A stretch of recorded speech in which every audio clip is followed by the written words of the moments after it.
안녕하세요. 이번 시간에는 바이낸스의 기본적인 사용 방법, 더불어 썸네일에 보여드린 보너스를 어떻게 혜택을 받았는지 구별법까지 알아보겠습니다.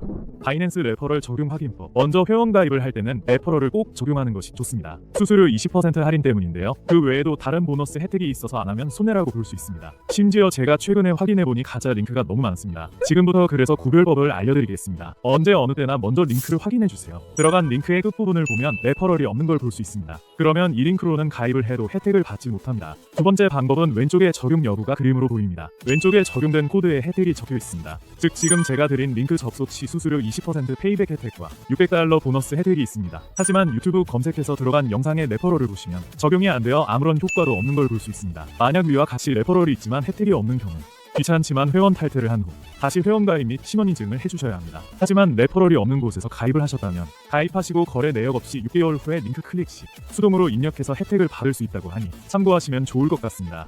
바이낸스 회원 가입. 본론으로 돌아와서 회원 가입부터 설명해드리겠습니다. 제일 먼저 사용할 이메일을 입력합니다. 이메일은 아무거나 가능하지만 구글이나 네이버 메일 쓰시는 걸 추천드립니다. 앞으로 거래 알림과 입출금 알림이 해당 메일로 가기 때문에 자주 사용하는 이메일이어야지 편하실 겁니다. 그 다음 이용 약관 동의하고 넘어가면 이메일 인증 단계가 나옵니다. 가입한 메일함에 가서 인증 코드를 복사해서 붙여넣기만 하면 됩니다. 혹시 메일이 안 오면 스팸함도 꼭 확인하세요. 이제 마지막으로 비밀번호 설정만 남았습니다. 팔자 이상 그리고 숫자랑 대문자 하나 이상 포함해야 해요. 이거 설정하면 회원 가입은 끝입니다. KYC 인증 진행 방법. 다음으로는 바로 나오는 신원 인증입니다. 신원 인증을 하지 않을 경우 입출금 및 거래소 거래 제한이 걸리기 때문에 거래소를 정상적으로 이용하기 위해 꼭 필요합니다. 신원 확인에 사용할 수 있는 신분증은 총 3가지 주민등록증, 운전면허증, 여권 중에서 선택하실 수 있습니다. 이번 영상에서는 주민등록증을 기준으로 설명드릴게요. 다음 단계에서는 인증 방식을 선택하게 되는데요. 파일 업로드 방식과 QR코드 스캔 방식 중 파일 업로드 방식을 선택해주세요. 이후 주민등록증 앞면과 뒷면을 촬영한 이미지를 업로드하시면 됩니다. 업로드가 완료되면 실시간 얼굴 인증 단계로 넘어갑니다. 화면에 얼굴을 맞춰주시고 안내에 따라 눈을 깜빡이거나 고개를 좌우로 움직이는 등의 지시가 나옵니다.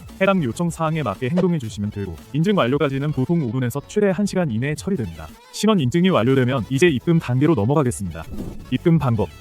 입금을 하기 위해선 먼저 국내 거래소에서 해외 거래소로 코인을 옮겨야 합니다. 국내 거래소는 업비트나 빗썸을 가장 많이 사용하고 두 거래소 모두 비슷한 방식으로 진행됩니다. 우선 바이낸스 파드 크립토 입금 메뉴로 들어가 주세요. 그 다음 입금할 코인을 선택하셔야 하는데요. 저는 USDT 테더를 추천드립니다. 수수료가 저렴하고 입금 후 선물 거래를 하실 때 바로 이용이 가능해서 편리합니다. 코인을 선택하셨다면 이제 네트워크를 선택하셔야 합니다. 여기서 주의할 점은 해외 거래소는 다양한 네트워크를 지원하지만 국내 거래소는 일부 네트워크만 지원한다는 점입니다. 예를 들어 업비트에서는 USDT 입금 시 TRC20 트론과 ERC20 이더리움을 지원합니다. 수수료가 저렴한 TRC20 네트워크를 선택하고 나오는 지갑 주소를 복사해주세요. 이제 국내 거래소로 이동합니다. 보유한 코인 중에서 USDT를 선택한 후 출금을 눌러주세요. 출금 네트워크는 반드시 바이낸스에서 선택한 네트워크 TRC20과 동일하게 설정해야 합니다. 출금 수량을 입력하고 복사한 지갑 주소를 주소창에 붙여넣은 후 출금 신청을 완료하면 됩니다. 입금이 완료되기까지는 보통 몇 분 안에 처리되며 상황에 따라 30분 정도 걸릴 수도 있습니다. 해외 거래소에서 거래 후 출금을 원하실 경우에는 이 과정을 반대로 진행해 주시면 됩니다. 선물 거래 방법. 자, 이제 본격적인 선물 거래 방법을 안내해 드리겠습니다.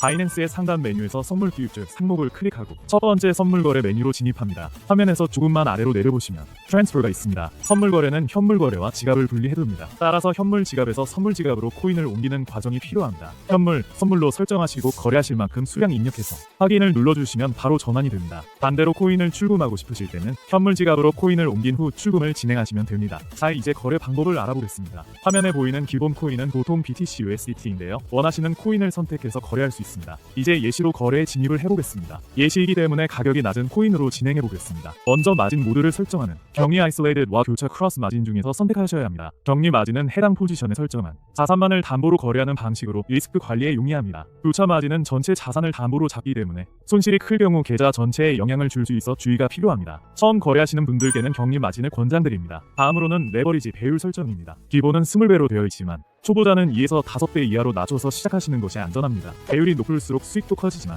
반대로 손실도 마찬가지로 늘어나고 무엇보다 수수료가 늘어나기 때문에 주의하셔야 합니다. 이제 매매 유형을 선택할 차례인데요. 시장가 마켓 올더와 지정가 리밋 올더가 있습니다. 시장가는 즉시 거래가 체결되는 방식으로 빠르게 진입할 수 있지만 수수료가 약간 더 비쌉니다. 지정가는 사용자가 원하는 가격을 직접 설정해서 그 가격에 도달했을 때 거래가 이루어지는 방식입니다. 시장 상황에 따라 적절히 선택하시면 됩니다. 마지막으로 롱, 런과 숏 중에서 방향을 선택해주세요. 롱 포지션은 가격 가격이 오를 거라고 예상할 때, 숏 포지션은 가격이 내릴 거라고 예상할 때 사용합니다. 진입이 완료되면 하단 포지션 창에 현재 거래가 표시됩니다. 거래 종료 방법. 거래를 종료할 때도 시장가 또는 지정가 중 하나를 선택해야 합니다. 지정가 종류는 원하는 청산 가격을 입력하고 수량을 설정해두며 해당 가격이 되었을 때 자동으로 종료됩니다. 시장가 종료는 현재 시세로 바로 종료되며 수량만 입력하면 됩니다. 수익 실현을 하거나 손절매를 해야 할 경우 이 종료 방식으로 빠르게 대응하실 수 있습니다. 마무리. 이상으로 레퍼럴 회원가입 구별 및 가입 방법, KYC 인증부터 입금, 선물 거래 포지션 종료까지 모든 과정을 안내드렸습니다. 처음엔 조금 복잡하게 느껴질 수 있지만 한두 번만 따라하시면 금방 익숙해지실 겁니다. 영상이 도움이 되셨다면 구독과 좋아요 꼭 부탁드립니다. 감사합니다.